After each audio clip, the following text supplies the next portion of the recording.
যে আমি যে তথ্য পেয়েছি তার সাথে আপনার প্রশ্নের মধ্যে যে তথ্য আপনি দিয়েছেন সেটা ঠিক মিলছে না। তার কারণ হচ্ছে আমি যতটুকু জানি আজকে কিছুক্ষণ আগের থেকে ওনার বোধহয় একটা পেসমেকার বসানোর প্রক্রিয়া চলছে, সেটা হার্টের ইস্যু। কিডনির ব্যাপারে আমি এখনো কিছু জানি না। তো ব্যাপারটা হচ্ছে যে মানবিক দৃষ্টিকোণ থেকে দেখার কথা বলা হয়েছে।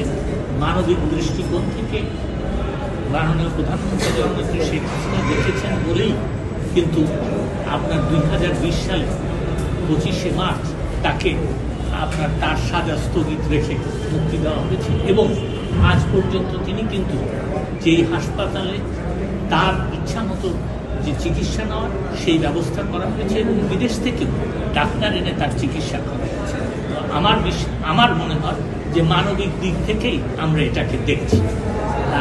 বিদেশে যাওয়ার ব্যাপারে এখন পর্যন্ত তাদের কাছ থেকে কোনো কথা আসে না, আমি সে সম্বন্ধে কোনো বক্তব্য করি। দ্বিতীয় প্রশ্ন, তখন এটা নাকচ করা হয়েছিল। যেই আইনি